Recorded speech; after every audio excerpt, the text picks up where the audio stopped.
अन्य भाषा क्या है? What is it? बाइबल में ये एक ही चिन्ह है आत्मा की भरपूरी का। आत्मा अगर तुम पर उतरा या तुम परिपूर्ण हो रहे हो तो बाइबल में एक ही चिन्ह लिखा है कि ये अन्य भाषा में बोले। अब और कुछ होता है कर कर लोग दावा करें कि और कुछ भी होता होगा तो वो मुझे नहीं पता है, उसके बारे में मैं प्रचार नहीं कर सकता। जो लिखा है वही मैं बोल सकता हूँ। पहले शताब्दी के कलीसिया में जो दिखाई दिया और जो लिखाई दिया वही मैं बता सकता हूँ आपको। जबान पर ही क्यों प्रभु कब्जा लेता है? क्योंकि जबान हमारे शरीर का वो अंश है जो किसी के भी कब्जे में नहीं आता है। बाइबल कहता है कि ये किसी के वश में नहीं रहता है, इसको वश में लाना सबसे मुश्किल है। ये किसी का नहीं, ये कुछ भी बोलता है, लेकिन ये शब्दों से ही सृष्टि हुई, ये शब्दों से ही कलीसिया बनता है, ये शब्दों से ही चंगाई निकलती है, ये शब्दों से ही लोगों को बांधा जाता है, ये शब्दों से ही आशीष और आशीर्वाद निकलते हैं। तो इसलिए इसको ठीक करना जरूरी है। तो पवित्र आत्मा कहता है कि तुम्हारे पूरे शरीर के हर पुर्जे के अंदर से एक पुर्जा जिसकी मुझे जरूरत है, क्योंकि अगर ये वश में नहीं होगा तो जो बांधा है उसको ये एक क्षण में तोड़ देगा। आपको सालों लग जाते हैं किसी के साथ दोस्ती करते, लेकिन एक शब्द बोल दो,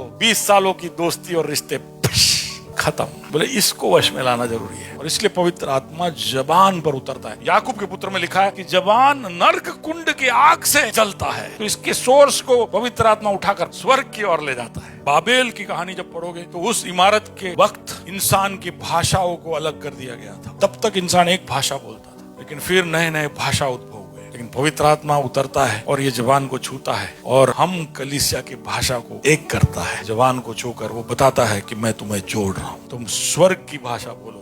तो जबान को इसलिए वो छूता है और आग इसलिए उतारता है, वो बताने के लिए कि मुझे इसका कब्जा चाहिए, मैं इसे बदलूंगा, मैं इसको तुम्हारे तरफ से समर्पण के रूप में चाहता हूँ।